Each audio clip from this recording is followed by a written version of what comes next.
আজকে হচ্ছে ইফতারের জন্য এই যে কতগুলা রুটি বেলে নিয়েছি, এগুলো দিয়ে আমি পরোটা বানাবো।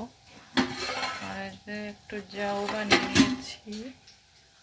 আর মাংসটা আমি রান্না করে রেখেছিলাম, ফ্রিজে ছিল, তাই বসে গিয়েছে, গরম করে নিব।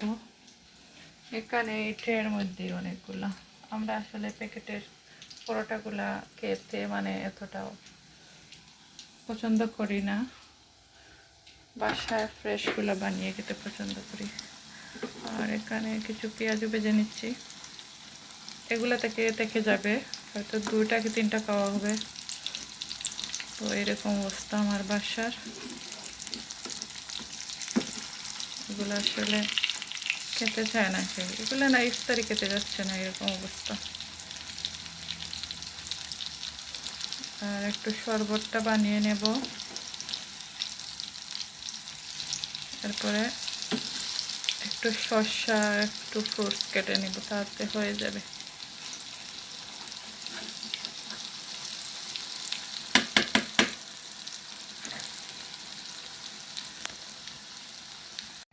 পুরো দিন এত মেঘলা ওয়েদার ছিল, এখন রোদ উঠে গিয়েছে, এই যে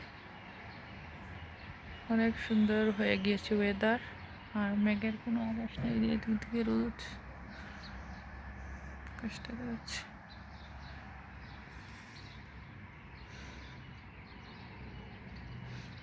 আর আজকে হচ্ছে কচুগুলা তুলে নিয়েছি, এই যে টপকালি।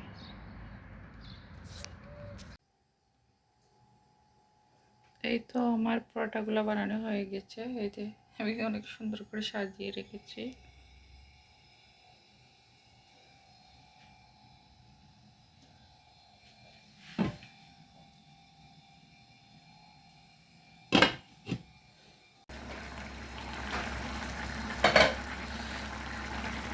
তো এখানে হচ্ছে সেহরির জন্য রান্না করতেছি, আর এখন রাত্রে বাজে প্রায় 11টা।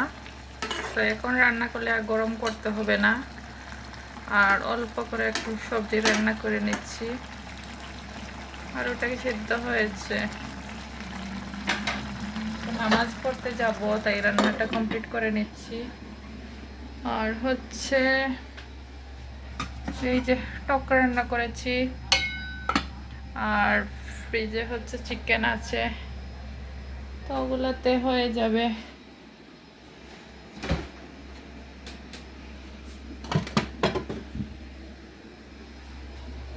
আর যে ভাতগুলা বেঁচে গিয়েছে, আসলে বাচ্চারাও রোজা থাকে, আর ছোট ছেলেও রোজা থাকে না, কিন্তু খেতে চায় না, না খেয়ে থাকে। তো আমি হচ্ছে মসজিদে চলে আসছি, আর তেমন কেউ এখনো আসেনি, 2-1 জন এসেছে। তো আগে আগে